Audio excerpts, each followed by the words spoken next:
I surfaced near the rocks. He was standing at the edge, harpoon ready. I dropped low before he could aim. The harpoon hit the water where I had been a second ago. He reloaded quickly and waited for another sign. I stayed hidden under the waves, moving slowly towards the deeper side of the cliffs. Another harpoon hit the water farther out. He was trying to scare me into moving. I kept still, letting the current pull me out of range. When I finally surfaced near the outer reef, he was gone. I swam to the far side of the bay where the rocks gave way to an empty beach. From a distance, I saw him walking along the shoreline. No harpoon, no net. He stopped near the water, staring out at the open sea. I stayed just beyond the surf, watching. He didn't move for a long time, and something about the way he stood there made it harder for me to swim away. At sunset, he left the beach and headed toward us, the village. I followed by water until he disappeared behind the houses. I pulled myself onto the rocks near the dock, keeping low behind the barrels. He moved through the empty market, nodding at a few fishermen packing their nets. I crept along the shadows, keeping out of sight. At the far end of the village, he climbed a narrow path into the trees. I stayed close, stepping lightly between the rocks and the grass. He reached a small cabin set apart from the others. I moved to the side of the house and looked through a gap in the wood. Inside, he unwrapped a long map across the table. He marked a spot near the cliffs with a piece of charcoal. Next to it, he placed a leather-bound book. When he opened it, I saw pages filled with drawings. Not of men, of creatures with tails and sharp eyes. He flipped through them slowly, stopping at one. A figure with a fin, floating above jagged rocks. He stared at it for a long time, and I realized he wasn't hunting for gold or glory. He was hunting for something he believed in, something he already thought was real. The next morning, he returned to the cliffs. I stayed low behind the reef. He dropped a net into the water, tying it between two rocks. He adjusted a rope that stretched across the path into the sea. Near the rope, he tied a small metal bell that would ring if anything passed through. Simple, quiet, a trap designed to catch movement. I moved carefully through the deeper part of the cove, avoiding the traps. He stayed by the shore, pretending to fish, but he wasn't casting lines. He was watching the water. Hours passed. The village grew quiet as the sun dropped. He never left his post. I slipped under the dock near the boats and waited. When the last fisherman packed his nets, the beach emptied. Still he waited, standing knee-deep in the tide.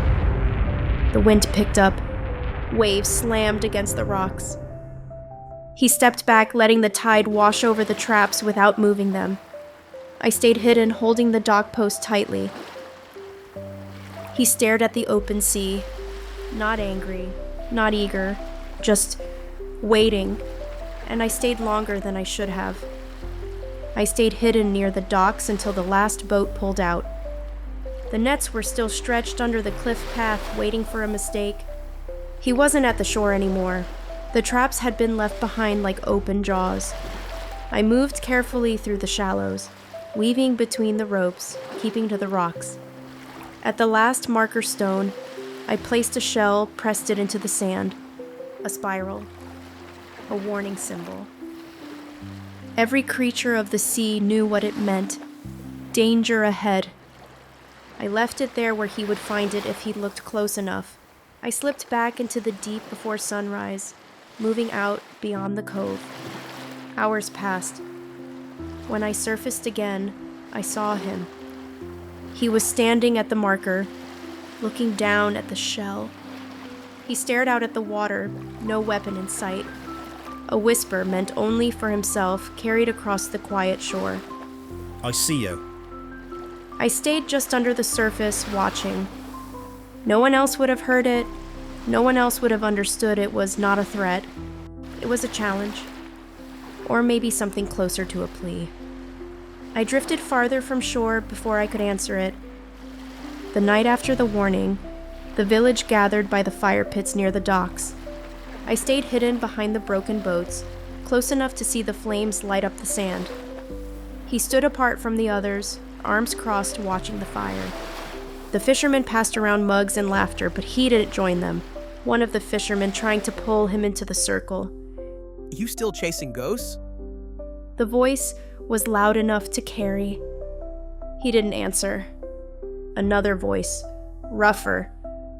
Maybe you caught a shadow instead. Still, he stayed silent. The others drifted back to their drinking, forgetting him. I crept closer, staying low between the barrels. He turned slightly, looking out at the dark waves beyond the firelight. Not searching for a monster, searching for something he wasn't sure existed anymore. For a long time, he didn't move. Then he spoke under his breath. If you're real, why don't you show yourself? I gripped the edge of the barrel tighter, heart pounding.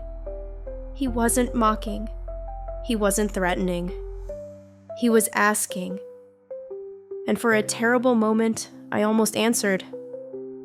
I almost stepped into the firelight and let him see what he was really hunting. But before I could move, a group of men stumbled into the sand, knocking over a table, shouting about bets and prizes. The spell broke. He turned back toward the cabins without another word. I slipped back into the water, staying hidden under the docks. Some things were not ready to surface yet, not even for him. He came back to the cliffs in the morning. I watched from the deeper rocks. He dropped a trip line across the shallows and buried it under the sand. I stayed low, swimming wide around the trap. When he walked along the beach, I followed close to the shore. At the bend, I surfaced to breathe. He was already there. We froze. No net, no spear. Just him, staring straight at me. Footsteps sounded behind him. Find anything?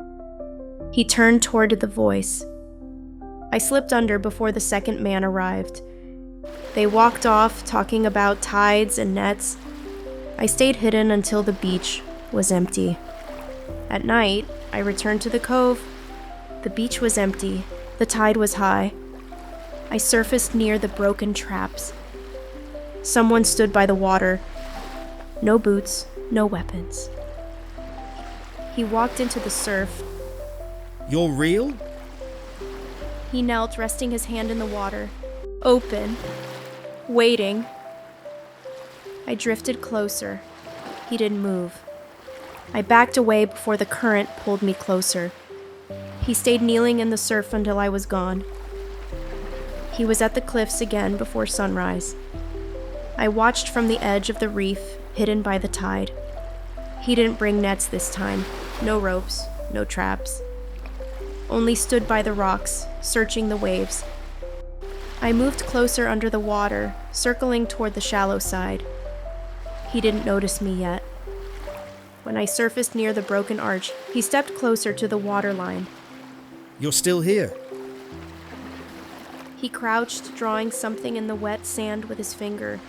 A rough shape, a tail curling under a body. He wasn't guessing anymore.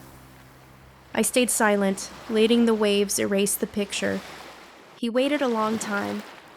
Then he spoke again. I'm not here to hurt you. No anger, no tricks. Just words dropped into the surf like stones. I stayed hidden until the tide started to pull back. When he finally left the beach, he didn't look back. And I wasn't sure if I wanted him to. That night, the wind picked up. The currents pushed stronger against the rocks, pulling weeds and driftwood into the bay. I moved through the deeper water, letting the pull carry me closer to the village. Fishermen were pulling their boats higher onto the sand, tying them down against the coming storm. I stayed low near the docks, watching the lights flicker in the windows. He stood at the end of the pier, tying down a small boat. The wind snapped the rope from his hands. He grabbed for it and slipped, falling into the black water. No one saw him fall. The waves dragged him farther from shore. I swam under the docks and hesitated.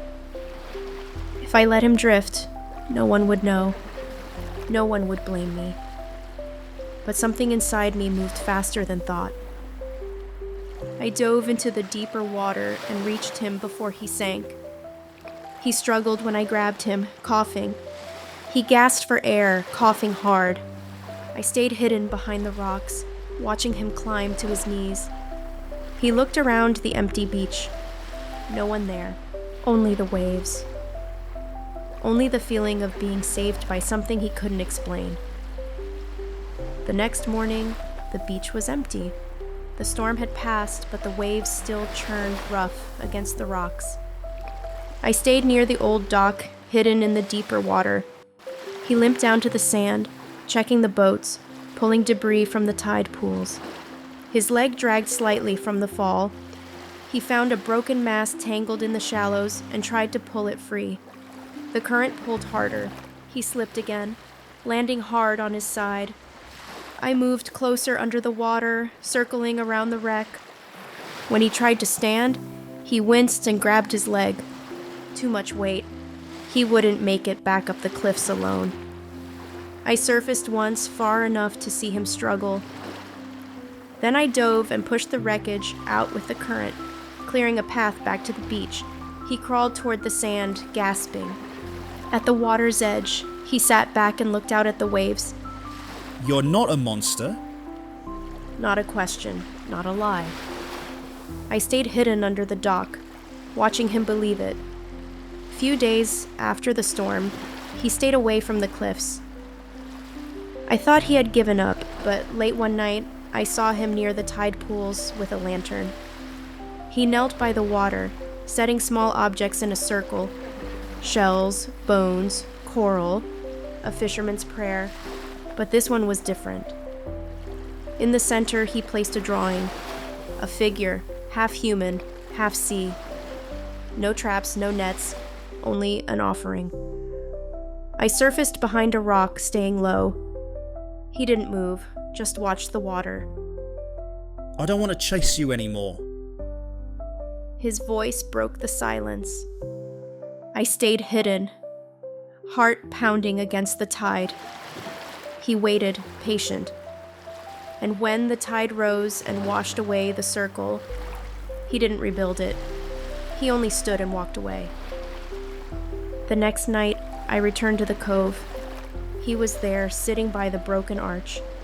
No weapon, no light, just him and the stars. I surfaced slowly, closer than I ever had before. He didn't move when he saw me, didn't speak. He waited. I rose higher, enough that the moon caught the edge of my hair, the glint of the water sliding from my skin. He saw it. He knew. Still, he didn't run. He pressed his hand into the wet sand and left it there, open. I floated closer, close enough that if I reached out, I could touch him. The current between us felt thin, one choice, one mistake. I let the tide pull me back before either of us could cross it. Some truths were too heavy to carry to the shore. The village grew restless. Rumors spread about creatures near the cliffs. Boats missing, nets torn, fishermen whispering about tales in the water. A meeting was called at the fire pits. He stood at the edge, silent as the others shouted. They're dangerous. We need proof. A bounty on anything we catch. He said nothing. The old men called for hunters. He was the best they had, the only one who could track what they couldn't understand. When they asked him to lead, he shook his head. I'm done chasing shadows. He turned away from the firelight, walked into the dark alone, and the hunt began without him. I stayed hidden in the deeper currents as the boats circled the cliffs. Nets were dropped, hooks set. The water grew dangerous with lines dragging heavy from the decks. He found me under the reef the night they set the biggest trap. I didn't run when he stepped into the shallows. You can't stay here. He left something hidden behind the rocks, a boat small and fast tied loosely to the post. When the tide pulled strong enough, the knot would slip free. A way out, not a promise. A choice. I waited until the boats moved farther out, their light scattering across the waves.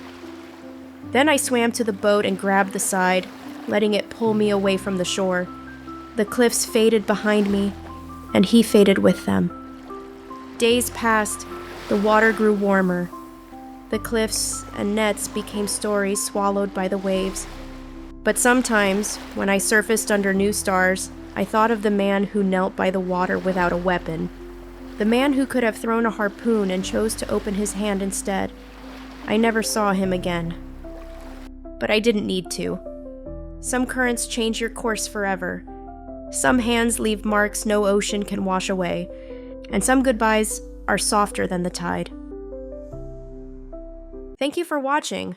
Don't forget to subscribe, like, and comment for more inspiring stories and content.